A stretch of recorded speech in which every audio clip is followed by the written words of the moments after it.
laawol kisal ko laawol peewal e ɓantal. bismillahi الرحمن الرحيم.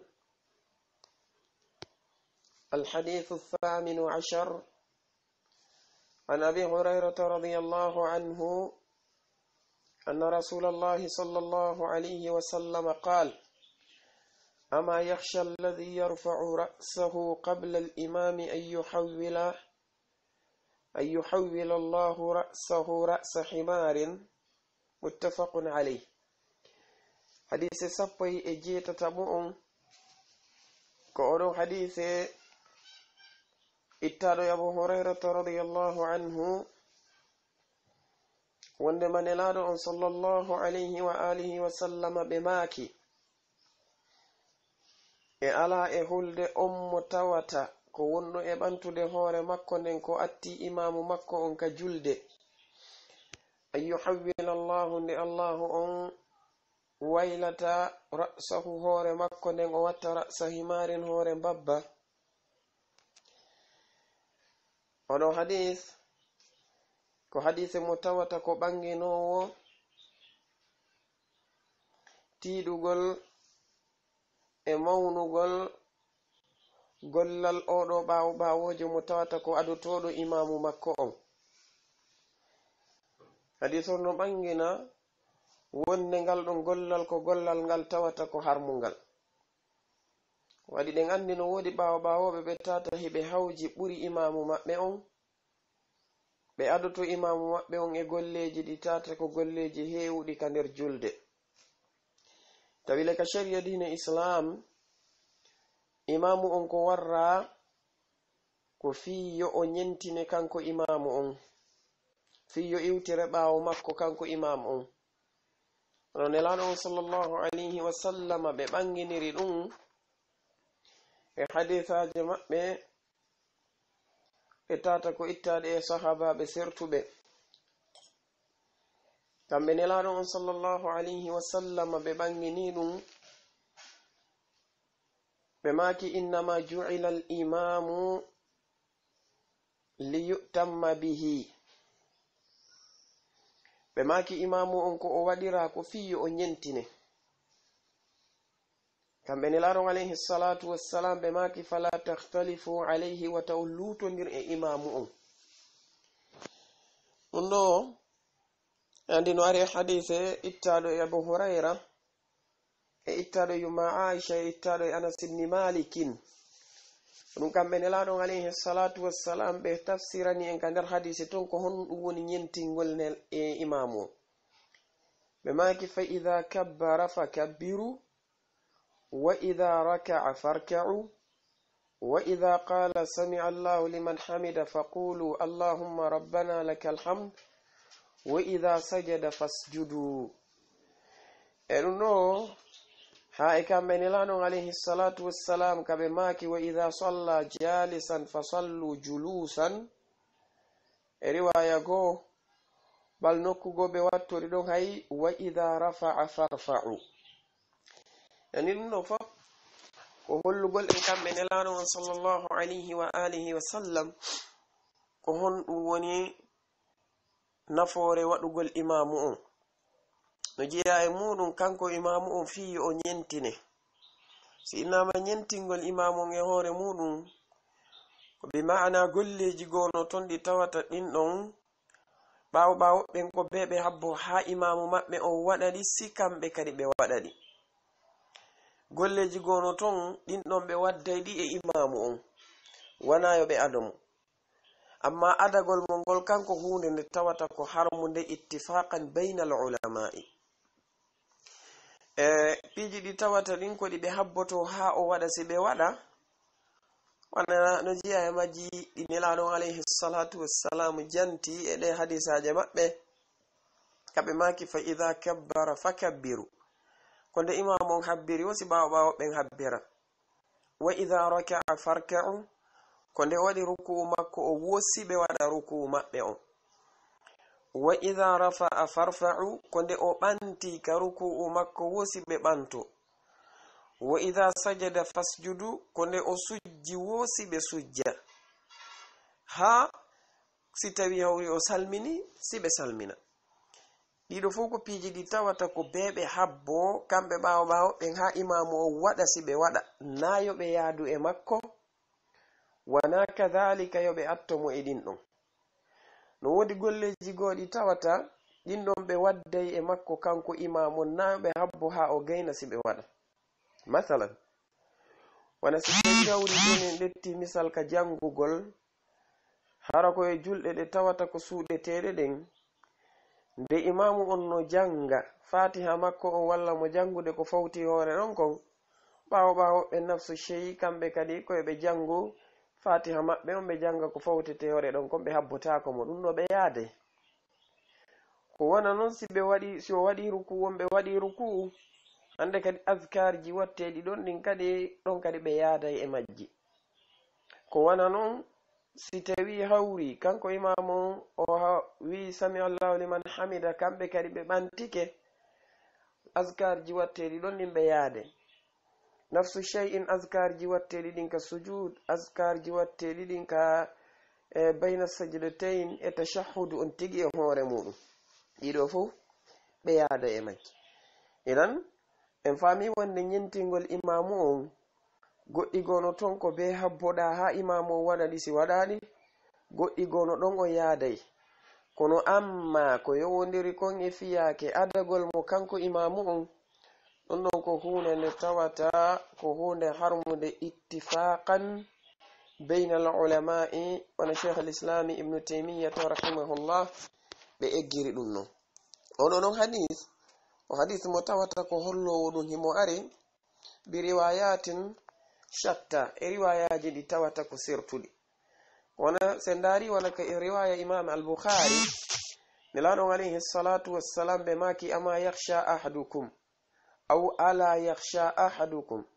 idha rafa'a ra'sahu qabla al-imami ay yaj'ala Allahu ra'sahu ra'sa himarin aw yaj'ala Allahu suratahu surata himarin. Kamɓe nelaɗon alayhi salatu wassalam ɓe maki ene e hulata goɗɗo e moɗon walla e ala e hulde goɗɗo e moɗon si tawi hawri o ɓanti hoore makko nden ko atti imamu on nde Allahu azza wa jalla wattata hoore makko nden hoore mbabba walla o watta yeeso makko ngon yeeso mbabba ɗum woni mbaadi makko ni mbaadi mbabba. Ka riwaya imam muslim ɓe maki wonde ma ya'manu alladhi yarfa'u ra'sahu fi salatihi qabla al-imami ay yuhawwila Allahu suratahu fi surati himarin. Ɓe maki ko honɗum oɗo neɗɗo mo tawata ko wonɗo e ɓantude hoore makko nden ko atti imamu makko on ka nder julde ko honɗum oɗo hooli nde Allah tabaraka wa ta'ala waylata mbaadi makko ndi watta mbaadi mbabba. E ɗum ɗo sendari kamɓe nelaɗon alayhi salatu wassalam ɓe waɗi istifham mo tawata ko istifhamun lil inkari ama yakhsha alladhi yarfa'u ra'sahu qabla al-imami ay yuhawwila Allahu ra'sahu ra'sa himarin aw yaj'ala Allahu suratahu surata himar. E ɗum ɗo ko hollay ɗum wonde fiyake on ko fiyake mawɗo aray neɗɗo on ko be o eto o ñentina imamu makko on hara kanko neɗɗanke on o hawjale wannon si o adike imamu makko on ɗum ɗon karmo koɓɓe fo maɓɓe hiɓe fotti wonde o heɓay bakkatu kanko neɗɗanke on sabanede ma adagol makko oɗo imamu makko ko non no waɗɗimo ñentingol imamu on hara o adaki imamu makko on imamu on ko ɗum woni ko waɗira waɗi si tawi imam ibnu hajar al asqalani ɓe maaki wonde wa ma'a alqawli bitahrimi faljumhuru ala anna fa'ilahu ya'thumu wa tujzi'u salatuhu wa an ibni umara tabtulu ay salatuhu wa bihi qala ahmad في رواية وأهل الظاهر بناء على أن النهي يقتضي الفساد. وفي المغني عن أحمد أنه قال في رسالته ليس لمن سبق الإمام صلاة لهذا الحديث. قال ولو كانت له صلاة لا رجي له الثواب ولم يخشى عليه العقاب. كم الحافظ ابن حجر الأسقلاني بماكي wondude e kongol harmugongol ana mudum wonde karamo kobe ben no fotti no harmani neddo on wadugol dum don kono burbe dudude ben ko yaari ko wonde ma kanko waddo dum on o hebbay bakkatu ko wadi kon kono julde makko nden nde sellay nde yonaymo fi kala adike imamu makko on. lakin no wodi e wobbe go e karmo ko be go yaaruɓe wonde ma julde makko nden de bonay e hoore ko o mari bakkatu ko. ani do kambe karmo ko be fu be fotti wonde o hebay bakkatu lurral mabbe ngal ko woni ko julde nden de boni be o fuddito ka o wende yoni burbe dudude be yaari wonde julde nden de yonimo. ono no itta Abdullah ibn Umar wonde julde nden de bonay bal tabiti Umar ibn al-Khattab radiyallahu anhu wonde be focci neddo waddu sifa dum o adi imamu makko on ha gasi kambe Umar ibn al-Khattab radiyallahu anhu be focci mo sabanede mamudum ta hollugol mo wonde konko o wadi don ko gollal ngal tawata ko gollal bungal o gollal ngal tawata ko gollal ngal wattaake. kambe imam ba be focci mo ha gasi kambe Umar yasudum be ma kanimo la wahdaka sallaita wala bi imamika iqtadaita be ma ki an ajula nali horema wana imamu ma on nyentinda ka anni ma hida wiwde ko imamu on nyentinda ka golle ma hida lutondirde e makko. kambe Umar ibn al-Khattab radiyallahu anhu be foccimo on wadi si tawi ko hunde ne tata fiyake mayre no mawni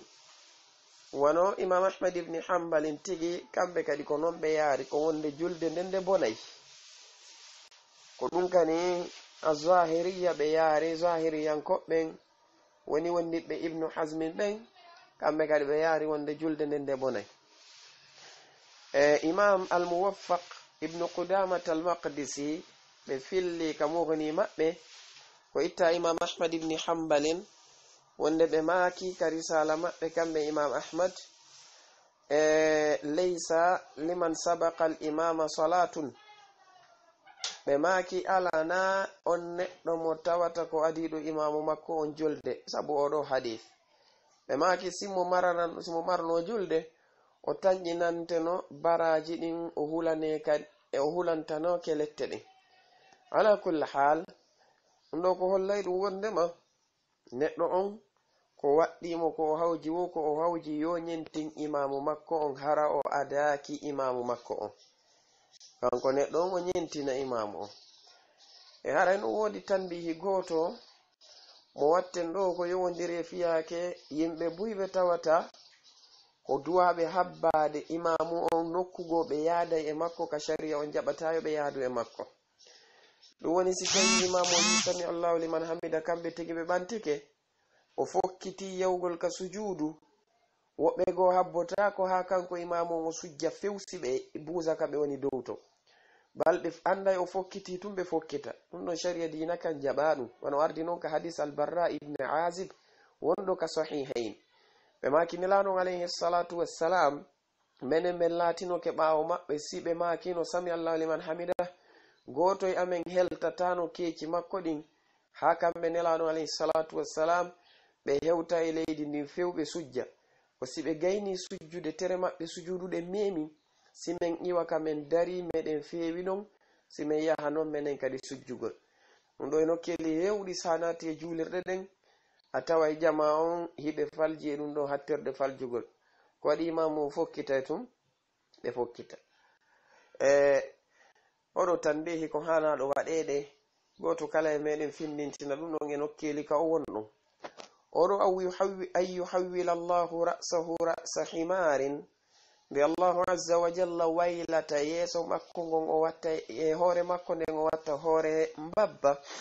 no karmo ko be go yaari wonde maana on do ko maana wi woni ko faanda sabanene ma tawde wonde ma mbabba mban kañum no sifitori jofo yagal ko nandi sifa ɗin piiji oɗo neɗɗo waɗowo ɗum kadi madama ko o majjuɗo o nandindina kanko neɗɗo on e mbabba mban karmokoɓe goo ko non jaltori wonno hafid ibni hajar ɓe ɓanginiri konngol ɓen ɗon karmokoɓe non woɓɓe goo e karmokoɓe yaari wonde fiyake on ko tigi tigi woni ko faanda yani ko waylugol mo tigi watta hoore makko nden hoore mbabba e fiyake fi kala taw en heɓali ka humpitaɗen wonde ɗum ɗon waɗama e goɗɗo ala kulli halin ko kamba immorɗo ka allahu azza wa jal no wona hara kamba on kanko allahu tabaraka wa ta'ala ko o faandi kamba on ko kalahara konko o pase ko wahyu on wonelano alayhi salatu wassalam ɓe maki ɗo konko wahyu immorde ka allah idan kamba on ka makko kanko allahu iwri no wona hara ko o faandi e waɗagol neɗɗo on ndeɗo hunde ka kalahara ala kulli halin ko hunde nde tawata ko hollay wonde oɗo ɓiɗɗo adama adagol makko imamu on e julde ko hunde nde tawata ko harmunde shar'an kanko neɗɗo on ko yo wakkilo o nyentina imamu makko on yimɓe hewɓe no mari oɗo mushkila hewɓe si tawi hawri imamu o waɗi ruku'u ha gesi ɓantike ka ruku'u hoɓɓe no to ɓe ɓantutako ha ɓe feewa ɓe wonde hakkunde daragol e waɗugol ruku'u haray ɓe aali ɗon e habbagol imamu ma haysi ɓe ɓantike ha ɓe feeyi ɓe tawi imamu tabiti ka ɓawo ruku'u haray ɓe ñora tunconci maɓɓe ɗin hiɓe uggino hiɓe turo fi darugol si tawi hawri yaata e si yatake ɗiɗo fof ko piiji ɗi tata wona hanuɗi neɗɗo on si a ari ɗettu waktu maɗa on jonna fi rewgol jomi maɗa tabaraka wa ta'ala anda ko fi ɗum ɗo woni ko taganaɗa fi mum amma hawjugol maɗa fi miɗo mari programme ɗa somi juulal ɗo tinna joni mi yaha ɗon mi tawaya on programme ɗon boni ɗin mbuɗi ɗon mi hendotako ɗi on poste ɗon mi hendotako mo no fof ko angal gomɗingol ko wiyete kon alqadar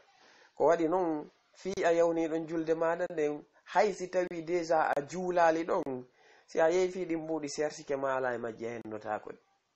fi kadi a juuli ɗon julde maɗa nden nde timmi si arsike ma no e mbuɗi ɗin allah tabaraka wa ta'ala o waɗay ha hendoɗaɗi hay siko yo neɗɗo on daro o habbo ma ha geyna juulude kono a yahay tawaɗi a hendoto mbuɗi ɗin kono madama jama on no fanɗira ko innete kon al imanu bil qadar kamɓe ɓe sikkude ko sababe maɓɓe ɗen taw ko ɓe woni wadde kon ko ɗum woni ɓe addande arsikaji ɗin ko ɗum waɗi si tawi yimɓe no marɗiɗo muskilaji hattirde margol aye jama on ndara tawa pellet ɓeɗo no hawji ɗum ɗo yimɓe no hani hulde jomi maɓɓe subhanahu wa ta'ala ɓe eto e golle ɗen no hanire no الحديث الثامن عشر حديث سبو إجيت تبون عن أبي هريرة رضي الله عنه اتام أبو هريرة أن رسول الله صلى الله عليه وسلم وندنلان الله عليه الصلاة والسلام قال بماكي أما يخشى الذي على إهلد يرفع رأسه وندمان تدهور مكن قبل الإمام كأتي إمامون أن يحول الله لله ويلت رأسه هور مكن ووتن رأس حمار هور بابا متفق عليه لا والكسل كلا والبي والإبانتل